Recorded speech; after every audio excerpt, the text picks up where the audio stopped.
This is Right to Life Radio, a production of Right to Life of Central California. And now, here's your host, John Girardi. I'm still not quite used to the new intro music, and apparently my headphones are slightly too loud because I basically jumped out of my chair. I thought I was supposed to go running then. Yeah. So we are joined, as we always do on the first Saturday of the month on Right to Life Radio. We're joined by Right to Life of Central California's Linda Talia. She's our sidewalk advocate who's out there in front of Planned Parenthood every week, interacting with women and couples who go in and out of Planned Parenthood. And we always like to share her stories from the sidewalk to let you guys know about the kinds of things that are happening with the people who go in and out of Planned Parenthood and give a real sort of human side to our pro-life efforts and a real human side to the face of abortion. And you had an interesting experience with one of our new employees, Sam Shields, and we're probably you all are probably going to hear from Sam very soon on this program. So you had an interesting experience that you wanted to share, Linda, about having Sam come out to our sidewalk ministry. And it was the first time she had been out there. So tell us a little bit about that experience for her and sort of what you now that you've been doing this for several years, the sort of things you've been able to pick up on. All right. Well, I think it lends to like what all of us who work for Right to Life or involved with the pro-life movement are hearing and trying to manage and deal with. And that is the pro-abortion, pro-choice, their reaction to everything that's going on. Like, basically, it's almost like they're saying, what's the big deal? Going to Planned Parenthood, they're getting birth control, they're doing this, they're doing that. And so what if they get an abortion? They just move on and they can go to school and they can get married and have a real life. And I mean, you don't have to get married, but it doesn't affect you. Yeah. It's like getting an appendix removed. Yeah. Why are you protesting someone getting their appendix removed? Yeah. Yes. And I think that's the general way that people like to deal with things. If they don't see it, they make something up in their heads about what it really looks like. Yeah. That it's a quick, easy, clean fix, wipe out, clean slate, just move on so with what? life. I don't need to tell other people what to do. Mm-hmm. You know, if it doesn't affect me, I'm fine. Yeah. Well, so I see a different side. Right. Because I am out there and I do actually see what goes on. There definitely are a lot of people going in there for birth control. At least that's what they say. Mm-hmm. But I do see women coming out of Planned Parenthood who've obviously had an abortion. Mm-hmm. Well, and before someone in the audience is like, "How can you tell?" I would say I might have thought that too until I started working here. Right. So maybe give a little bit of context about. I mean, first of all, how you're able to tell that this is not just a random woman speculating on the street. This is actually the fruit of a good bit of experience at this point. Yeah. And so, like I said, I might have thought the same thing, like, how would you know? Mm-hmm. And so I've now been doing this for about 4 years. And so you just pick up on things. You like you can tell even, considering the location of the clinic, you can tell when you really need to move off the sidewalk if someone's walking down the street because you just get a sense. Yeah. And then you're proven right by some weird thing happening. Mm-hmm. So with the abortion situation, you just start to, I'll tell you this, when I first started working there and even now, it's really hard for me to look at Planned Parenthood and think that what is happening is actually happening. Yeah. I mean, I've been doing this for 4 years and I almost never think about how many abortions are going on inside that building. It's too much. Yeah. It's too much to think about. Yeah. So I don't even really want to believe it that the majority of the people are coming out have had an abortion, or even a few. Mm-hmm. I don't want to believe it. Even a fourth or a third. Yeah. I don't. You don't want to. I don't want to know. Yeah. So I'm kind of glad I don't know how many they are, but at a certain point, it's in your face. Yeah. When somebody comes walking out of the building and they're bent over and they're in tears and they're, pale, and somebody is maybe leading them along. Maybe it's an employee, maybe it's their partner, or it's somebody has their hand on their back and they're kind of just leading them along and they're like stumbling, making it to the car. Some medical intervention has obviously happened that was more than just they didn't have a pregnancy test. Yeah. I mean, maybe it would be a pretty traumatic that's a outcome. hell of a pregnancy Yeah. test. Yeah. But so that's how I figured it. Right. That's how, it's not even that I figured it out. That's when I had to believe it. Right. Well, and you're standing out there enough hours. Yes. I mean, you pick up a couple of things, and that makes sense. And mainly there was no way around it because I wanted to keep thinking, well, I don't know if they're really doing that many. And so the reaction of, well, how do you know that was, so our employee Sam, who's been working for us for several months now, relatively new employee. That was sort of her reaction at first, right? Yeah. Well, how can you know? Yeah. So she came out and she's standing on the sidewalk and watching me do what I do, and I just sort of turned to her and I said, "Hey, Sam, do you want to see what it looks like after someone's had an abortion?" And she's like, "Huh? What?" And I just pointed this girl out, and she watched her walk to her car. And she said, "Well, how do you know?" And after that was over, I said, "How do I not know?" Yeah. Yeah. I said, it's what do you think? Yeah. Like, on the verge I wasn't of trying tears. to be rude. Yeah, I was just like, course, what do you think? Yeah. Right? On the verge of tears, sort of walking us through. Yeah. So then, well, I think this is important because of, and we're going to be discussing this a bit more on next week's show. We're going to have Kevin Burke, who he and his wife Teresa Burke were the co-founders of Rachel's Vineyard, and he's talking about this idea, the unacknowledged grief or forbidden grief. This idea that the pro-choice side basically almost forbids people from acknowledging or refuses to look in the face of the fact that abortion is something that causes people a ton of grief and a ton of sadness and sorrow, just like any form of pregnancy loss can and does. Right? And maybe not every single individual person, but lots and lots and lots of people. And the messaging, like we said at the start, the messaging from the pro-choice side is, well, this is just basic, simple healthcare procedure. How dare you, intervene in this? And it's actually, there's something very cruel to that, to just ignore the very plain reality that you're seeing on these people's faces. Yeah. So I think to really drive it all the way home, Sam's out here. She works for a pro-life organization, and she's doing marketing and all of this. And I turn around and she's pretty much in tears. Yeah. She works here. She knows what this is, or she thought she knew. And actually we came into the building and I just sort of talked to her and I said, "Okay, tell me what you saw. Tell me now what you're thinking. Tell me what you think it means now to be pro-life." And I think that's the difference. Not just with her, but in general, for people to see it and go, "Okay, what is this? What do you really think now?" There's a sort of that different, you've seen the truth. Yeah, there's a different urgency, I think. Yeah. Yeah. And a different reality. And we've seen, stuff like this over in the clinic, where we'll have a patient who comes in and has some kind of diagnosis or for a baby or whatever, she's in a difficult situation. And we learn, and we say all the right things, we give her all the right resources, we do everything.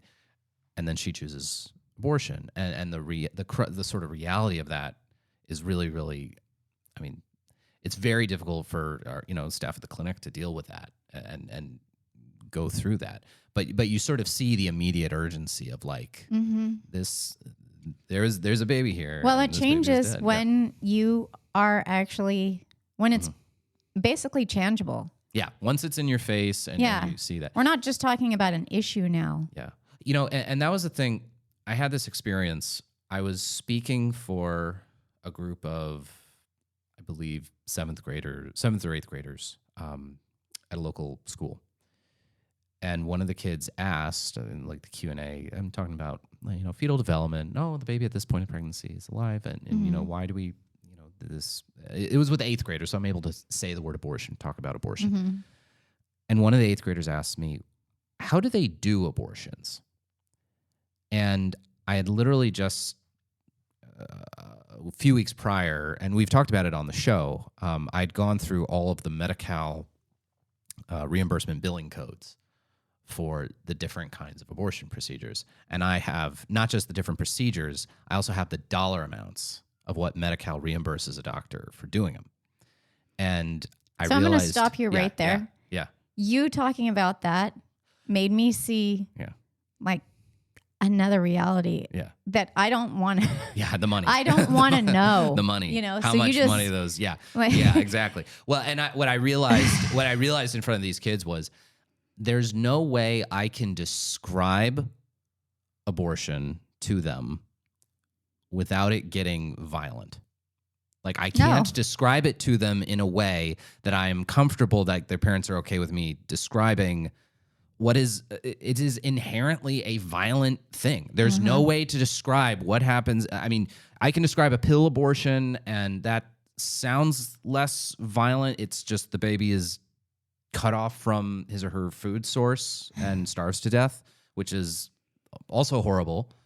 But there's no way to describe surgical abortions without talking about sharp instruments and vacuum cleaners, and there's no way to do it that isn't violent.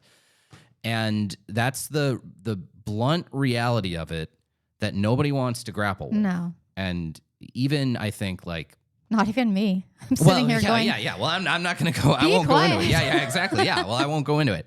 And it's a thing of even, the pro-life movement has struggled with this for a long time about showing actual images of aborted children. Yes. And do you, don't you? Do you or don't you? If you do, some people might be convicted by it. Other people might think you're a lunatic and just totally shut you out. Some people offended. Some people might get offended. Some people who've had abortions might be, you might just be PTSD. Initiating. You might. Seriously. I mean, you might be initiating further trauma for them.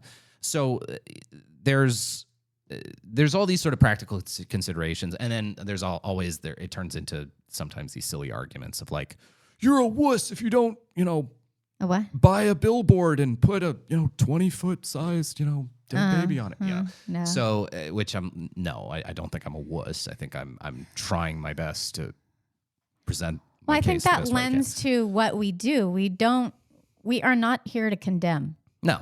We're not here to shame. No, we're trying to convince and help, and we're here to primarily love people to help. through it. So primarily to love and help and support. And it is the thing of that's one of the things we've been seeing within the clinic is when we see a patient who's in a difficult circumstance and facing a challenging pregnancy, and someone might, this person or that, or a genetic counselor or an x-ray tech, whoever, will think that they are being compassionate by saying, oh, well, maybe you should look into abortion. They will view that as that is compassion. But at the same time, they refuse to engage with the kind of gruesome reality of what it is exactly we're talking about. We'll be back in the next segment. We're talking with Linda Talia with Right to Life Central California for our Stories for the Sidewalk segment. More next after this. This is Right to Life Radio on Power Talk, a production of Right to Life of Central California, rtlcc.org. We're back on Right to Life Radio talking with Linda Talia with our Stories from the Sidewalk segment. All right, so we've been discussing this whole, the so-called compassion of the pro-choice side, who, in spite of the fact that they don't want to look at the reality of what abortion is, think of abortion as this big, we're being compassionate, we're being so loving. You had, though, an interesting story. There's always this narrative for us on the pro-life side. Oh, you people are just obsessed with fetuses. You don't actually care about women. You don't actually care about kids. You don't do anything. Yeah. So other than, starting an OBGYN clinic in my free time. So, Linda, I want to talk about, you had a couple of good experiences today with just helping out. It wasn't necessarily someone who was considering an abortion, but just someone who needed some help, and the way our outreach center was able to function there. Yeah. So I have my own theory about what would actually help this whole process. And one of them is that as women, we need to support each other and have a community that supports life rather than, whatever you want to do, I'll support that. We need to support each other. And sometimes it means, saying that some choices are bad choices. Yeah. What do they call it? Not hard love. Tough love. Tough love. Yeah. Well, loving someone enough to tell them the that they're doing something wrong. Loving someone enough to tell them the truth. Right. Well, and that it's kind of taking a risk. Sure. Because you can tell someone something and think, okay, well, they're going to drop me and that won't be my friend, or they're, somebody's going to be mad at me. So right. So there is a little bit of that. So I think then the other part is actually being able to say what we do and do what we say. Mm-hmm. So I met someone out in front of Planned Parenthood, and she was actually waiting for somebody to pick her up. She'd gone in to get birth control, and she had a 6-month-old baby. And I just said, "Oh, well, how's it going? Do you need anything? Because we have a lot of diapers that people have donated, and most time people don't say yes. I think they feel like, oh, I already went to Planned Parenthood, so I can't really say yes to them." Well, she humbly said, "Yeah, I could use some things." Yeah. So I said, "Would you like to come over to the building, or you want to wait?" And she said, "No, I'll come in. I'll go check it out." So I took her in, and on the way in, this gives an opportunity for dialogue. And so, she started talking about the different situations. She hadn't planned to have a baby, but he's now 6 months old. And she said she did, go through the whole process of, I'm not really ready, blah, blah. And then she talked about her friend who I guess got mad at her man and was like, I'm going to have an abortion. And then this person said, you got to be kidding me. Like having an abortion purely out of spite? Yeah, because I'm not going to be with him anyway. I'll show him. And so this friend stepped in and was like, no. Don't do that. That's not a good idea. Good, a little bit of tough love. Yeah. So it's all the way around. So she came in, and I just, I found some diapers for her and then some wipes, and then pulled out we have a bunch of clothes that people have donated. And she was like, yeah, I could use that. And she just kept talking. And then she was showing me pictures. And I felt like it was an opportunity to create dialogue and trusting relationship where everybody has some friends or family, and everybody is going to be affected by pregnancy, abortion, all of the whole thing, especially with the way things are going with all the media, social media, whatever. So this was a great opportunity for us to actually talk about things and for her to tell me how things worked for her, and then for her to be able to see, oh, wait a second. So you guys actually, I got clothes, I got diapers, I got wipes, and you were going to give me a snack. And then I told her what we do. And so it was just another chance for people to see that we're not crazy, and might be a little crazy, but crazy in a good way. Well, it is. I think this is also a thing we've seen in the clinic is getting a kind of understanding. And maybe this is sounding elitist on my part. I don't know, but maybe it's more having lived a comfortable middle class existence my entire life as an adult. That I'm not really understanding or seeing the ubiquity, because that's really a word that people would use, how commonplace people finding themselves in extremely difficult pregnancy situations where abortion is sort of on the mind, or where abortion is an option that's on the table. I mean, just from you talking with this woman for a little bit, here she is talking about, this friend was thinking about getting an abortion, and this friend was, and I had a pregnancy. I wasn't really ready. Yeah. Like, I mean, it honestly sort of. Well, mind you, the other thing is, this is a person who's in her early 20s, and I mean, we don't need to say exactly how. All right, fine. 57 years old, and we're in this, conversation of like meeting in the middle and talking about things. And one of the things she said was, we were talking about how people say, oh, it's going to ruin your life. You can't go to school. You can't, just what we talked about in the first segment. And I said, she goes, well, yeah, I was going to school. And I go, well, what are you doing now? Like, get back in school. Yeah. There's probably more services now as a single mom than you had before. Yeah. And I'm like, I did it. You can do it. Like, it was just a chance to be like, no, really. Yeah. It's okay. Yeah. Well, and it is kind of a thing of, I think, this is why in some of our educational stuff, we're trying to promote marriage or delaying sexual activity, like the chastity side of some of the presentations we do, or chastity or sexual risk avoidance side of a lot of the presentations we do, is so often these situations come from the lack of stability that results from the destruction of any kind of marriage culture within a lot of communities.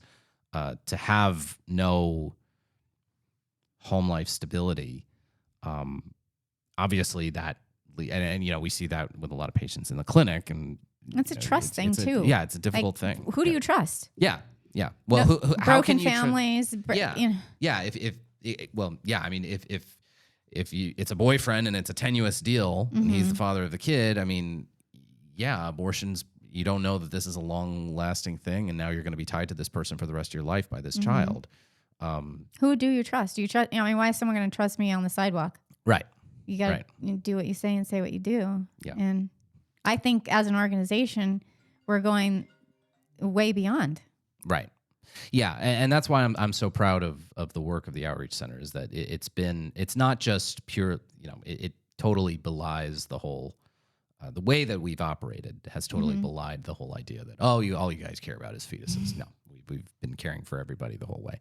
All right, well, Linda, thank you so much for joining us on Stories from the Sidewalk. Linda is on every first Saturday of the month with Stories from the Sidewalk, and we will be back with more Right to Life Radio after this. We'll be I'm going to go get my dictionary now. There you can look up ubiquity. We'll be talking about Mark Houck, the pro-life protester who was arrested by the FBI and was acquitted. So that's next on Right to Life Radio. Let's discuss Mark Houck, the pro-life protester, the pro-life activist, protester, volunteer, who was charged with a violation of what's called the FACE Act, the Freedom of Access, the Free Access to Clinic Entrances Act. Why this whole thing was ridiculous, why this is, I think, a First Amendment chilling thing against pro-lifers, and just give you all the background on this. All right.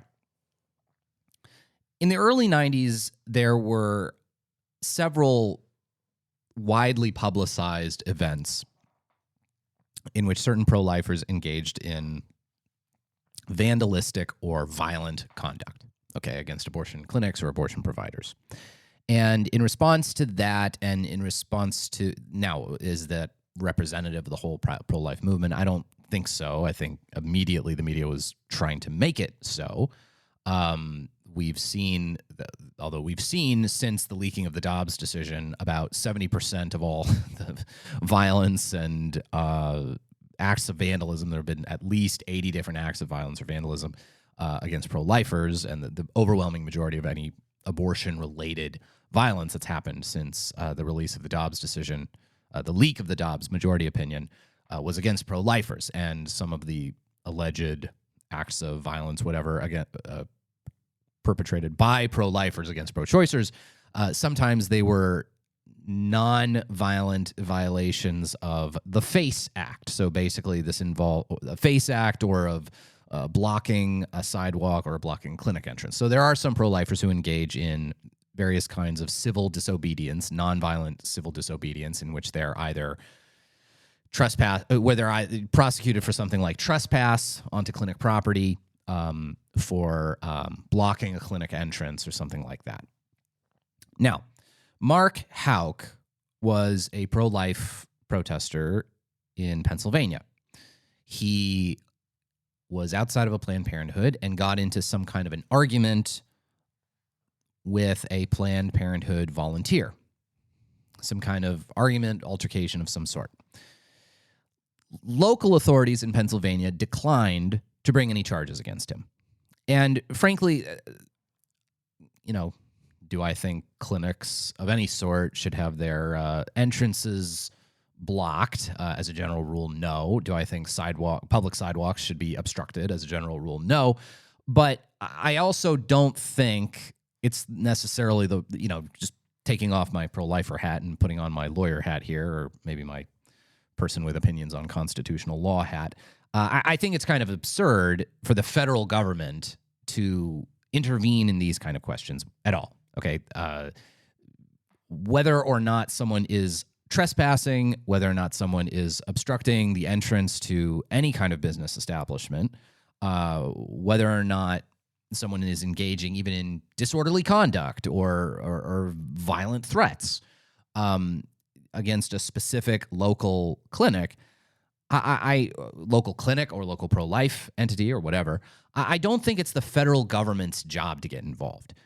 Local governments and state law function perfectly well to provide appropriate legal remedies for all of these kinds of questions, okay? if you're blocking the entrance to any building, whether it's a clinic or not, you're probably violating some local ordinance or state law, whether it's for trespass, whether it's for obstructing a public sidewalk, whatever it is. Local police officers, local county level prosecutors, state governmental entities, or less than state local entities are perfectly capable of handling something like that. And in the case of Mark Houck, the local authorities determined it wasn't worth their time to even bring charges against him.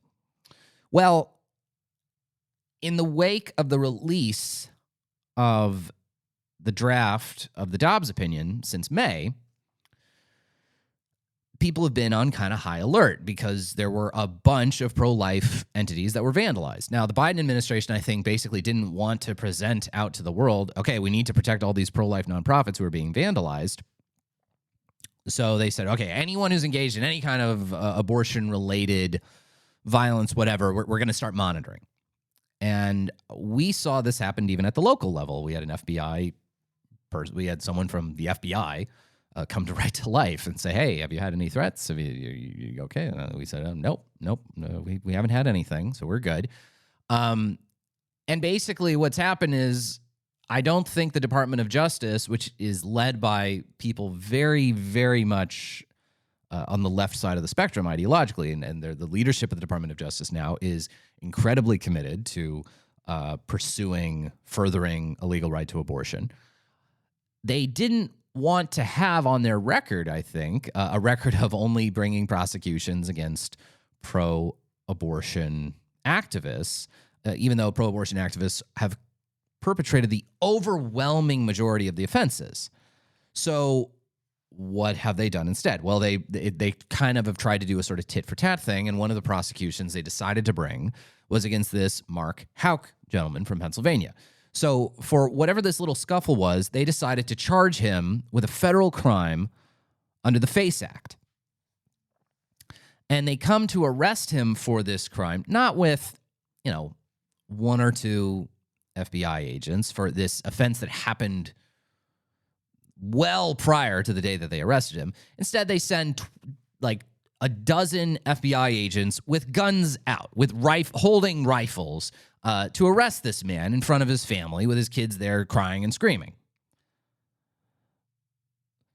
So, which is, I think, the most absurd thing I've ever heard of. Okay, it's not like you don't need to send for a little, whatever this was, a little dispute, an argument in front of a Planned Parenthood that had happened well prior to the arrest. That's not something you need to send a bunch of, officers with their, toting rifles, okay? That's just not the kind of thing. It's not like he's a drug dealer who's going to who's got weapons in the house and he's going to flush the drugs before the FBI can bust in. No, that's ridiculous. So they arrest this guy. They charge him. They have the trial, and guess what? He's acquitted. So not guilty.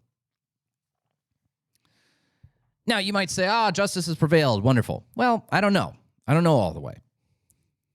Okay? If that's going to be the attitude that the Department of Justice decides to continue to take towards pro-lifers specifically who engage in borderline conduct, is this just going to keep happening? And this is what brings me to the First Amendment chilling aspect of the FACE Act. The FACE Act includes provisions saying it outlaws intimidating persons entering, going into or out of a clinic. Intimidation.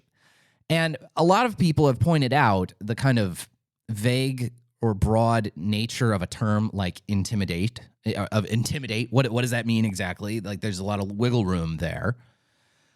And frankly, I think, well, what's going to happen now? I mean, I start to worry about that as our ministry. We run a ministry right outside of Planned Parenthood where we have people interacting with women who come in and out of Planned Parenthood. And if we've got, if we ever wind up in a situation where someone tries to pick a fight or get into a shouting match or something with our one of our volunteers or with one of our employees, and we try to we do a lot on the front end to ensure that our employees and volunteers don't escalate things, that they don't yell, that they don't get into arguments, that they disengage. We're not there for protesters or counter protesters. We're there to offer alternatives to the women and couples going in and out. What if something like that were to happen to our ministry? What could happen? We just had our Linda Talia. I don't want her being prosecuted. So I think this has a chilling effect if the FBI is going to use this against pro-lifers in these kind of rinky-dink, to bring these kind of rinky-dink prosecutions, because even though Mark Houck is acquitted, I mean, what a disruption that is for your life. How much stress, how many nights did he have just an anvil in the pit of his stomach worrying about this stuff?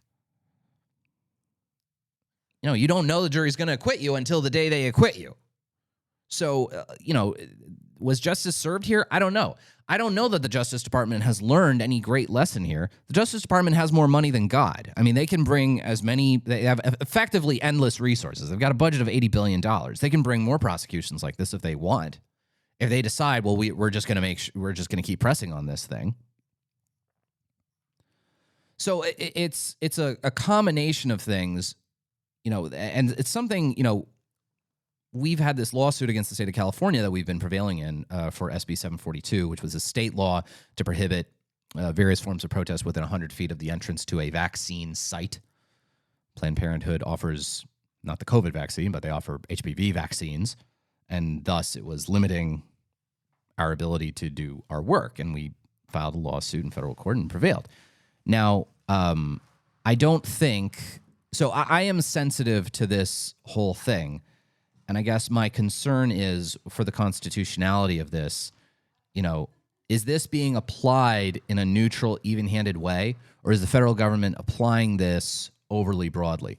We're going to bring a face prosecution against a pro-choicer for, genuine vandalism against a pro-life clinic, but then, Mark Houck's going to get arrested for something that's seemingly kind of a ticky-tacky offense. All right, now, when we return, we're going to dig more into this. Join us at Right to Life of Central California for our annual educational dessert, and we will be hosting, that'll be this upcoming Thursday, March 30th, at the St. Paul Catholic Newman Center at Cedar and Barstow in Fresno. We'll be hosting Gianna Jessen. Gianna Jessen is a internationally known, I think, pro-life speaker. She is herself a survivor of a late-term abortion attempt. She has testified 4 times before Congress, and she was heavily involved when President Bush signed the Born Alive Infants Protection Act, which ultimately got upheld by the U.S. Supreme Court. So we encourage you all, Thursday, March 30th, 6:30 p.m. at the St. Paul Catholic Newman Center. It used to be back in the day, everyone called it the St. Paul Newman Center. No, Paul Newman is not a canonized Catholic saint. It's named after John Henry Newman, and the church happens to be called St. Paul's. Anyway, so if you want to join us, seating is limited. Call our office at 559-229-2229, or you can reserve your spot at righttolifeca.org/events. All right, in talking about this Mark Houck case, this pro-life protester from Pennsylvania who was arrested by a bunch of FBI officers toting a bunch of big old guns and scaring the living daylights out of his kids, arrested, charged with a violation of the FACE Act, and then acquitted in the trial that followed. I'm more and more concerned about this ongoing problem of basically the state government here in California, and then liberals at the federal level also wanting to basically take away the rights of pro-lifers to engage in free speech. We dealt with this in California just 2 years ago after the passage of SB 742, where we, Right to Life Central California, sued the state, got an injunction against the state enforcing it. And this calls to mind a recent story. Gavin Newsom is offering $19 million to reproductive health clinics throughout the state to help them improve their security. And I was asked to comment on this by ABC 30, did a story about it, and I was asked to comment about it. What do you think about, they asked me for a quote, which they ran at the end of this story. and they said, okay, well, what do you think about this, about Governor Newsom giving them all this money? And I had just been reading this stuff about Mark Houck. So I looked up the statistics. The quote I wound up giving to ABC 30 was testimony from the director of the FBI, Christopher Wray, who testified just a few months ago to Congress that 70% of all the reports of unlawful violence relating to abortion since last May, when the majority decision in Dobbs was leaked, 70% of all the violence relating to abortion was directed against pro-life entities. 70% of the violence. As we've seen with like Mr. Houck, some of the alleged violence by pro-lifers against pro-choicers were in the form of FACE Act violations, people engaging in basically blocking a clinic entrance. But some of the violent things that happened to pro-lifers included, first of all, very intimidating vandalism, graffitiing on buildings, a very common thing that happened. I know this happened at a pregnancy center in Tehachapi. I think something similar happened in a pregnancy center in the North Valley. People writing, if abortions aren't safe, then you aren't either, which is obviously a threat of violence. We had Oregon Right to Life and the Wisconsin Family Policy Council, the pro-life organizations, suffered severe acts of vandalism. The Wisconsin Family Policy Council, someone threw a Molotov cocktail into their office. So we've seen a lot of this violence, and I think the quote I gave to ABC 30 was basically, hey, we don't support any violence against anybody, whether they're for abortion, against abortion, whatever. But we disagree with the governor sort of framing this as being solely or even primarily a problem of pro-lifers engaging in violence against pro-choicers. And, of course, what did they do when they took my quote? They cut off the whole thing about the FBI saying that 70% of the violence was against pro-lifers. So it just goes to show I'm not sure how much. Obviously, I'm doing this radio show because I can control it, because here I am. It's me talking, and I have control over this. But it sort of annoys me how this gets distorted, and how I think this very critical bit of context for that whole story was just completely left out, with this context of actually most of the violence that's taken place has not been against abortion providers. Yes, some people, and I think it's incredibly counterproductive for pro-lifers to do this, and stupid and wrong, have engaged in threats against abortion clinics or things of that sort, vandalism. The vast majority of this is happening the other way.